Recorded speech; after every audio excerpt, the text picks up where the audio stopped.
Hey guys, welcome back to my channel Priya's tells. So ఇది మేము ఓంకాళేశ్వర్ వెళ్తున్న వ్లాగ్ అనమాట. నేను మా మమ్మీ వాళ్ళతో వెళ్ళాను. సో మేము ఇక్కడ స్టార్ట్ చేసినట్టయితే ఫస్ట్ క్యాబ్ బుక్ చేసి దీనికన్నా ముందు ఉజ్జయిని వెళ్ళాం. అక్కడి నుంచి ఓంకాళేశ్వర్కి వచ్చామన్నమాట. సో స్టార్టింగ్ ఇక్కడ ఎన్ని శివలింగాలు కనిపించాయో చూసారా. అసలు నాకు తెలిసినంత వరకు చాలా వరకు ఇక్కడ నుంచే వెళ్తాయి. అండ్ నర్మదా వాటర్లో ఎప్పుడు చాలా వరకు రాళ్ళు అనమాట. పెద్ద పెద్ద రాళ్ళైనా చిన్న చిన్న రాళ్ళైనా శివలింగం షేప్లోనే ఉంటాయి అన్నమాట.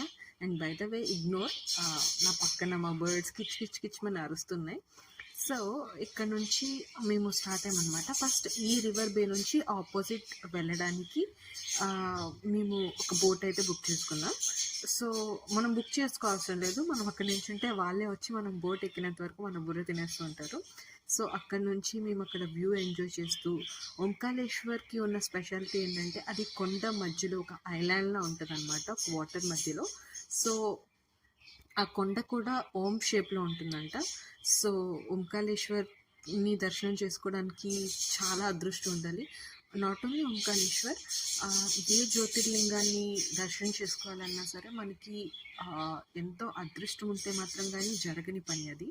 సో నేను చాలా బ్లెస్డ్గా ఫీల్ అవుతాను, బికాస్ నాకు అన్ని జ్యోతిర్లింగాలు అనేవి కంప్లీట్ చేయాలన్నది వన్ ఆఫ్ మై డ్రీమ్ అనమాట. సో ఆబ్వియస్లీ నేను చాలా చాలా ఎగ్జైట్ అయ్యాను. సో ఇక్కడ నుంచి చూసారా ఆల్రెడీ ఆ పైకి వెళ్ళాలన్నమాట. సో నార్మల్గా మనం బోట్ లేదు మాన్యువల్గా వెళ్ళాలంటే వెళ్ళచ్చు. ఇక్కడ శంకరాచార్య స్టాట్యూ కూడా ఉంటుందన్నమాట. బట్ అన్ఫార్చునేట్లీ మేము దూరం నుంచి చూసాం, దగ్గరికి వెళ్ళలేకపోయాం బికాస్ మా ట్రైన్ ఉందన్నమాట. So as soon as possible దర్శనం అయ్యాక వెళ్ళాలి. బట్ దర్శనం మేము ఒక 1-2 అవర్స్లో అయిపోతుంది అనుకున్నాం. బట్ ఇక్కడ క్రౌడ్ చాలామంది ఉన్నారనమాట. చూడ్డానికే చాలా ఫస్ట్లో అసలు దర్శనం వ్యాంగ్ అవుతుందా, ఇంటికి వెళ్ళాలన్న థాట్లో ఉన్నాం అనమాట. ఎందుకంటే రిటర్న్ ట్రైన్ మాకు నైట్ ఉంది.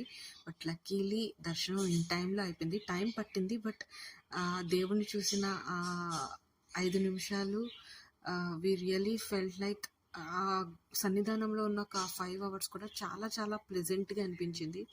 అండ్ ఇక్కడైతే మొబైల్స్ అలౌ చేస్తారు. సో ఇది నా లైఫ్ టైం మెమొరీ కాబట్టి సో డెఫినెట్లీ నేను ఇది చూశాను. ఇక్కడ మీకు కూడా దర్శనం దొరుకుతుంది. నేను క్యాప్చర్ చేయడానికి ట్రై చేశాను. సో చాలా చాలా మంచిగా అనిపించింది. సో సక్సెస్ఫుల్లీ నా 5th జ్యోతిర్లింగం అయితే కంప్లీట్ అయింది. Hoping for the next videos. Like, share, subscribe.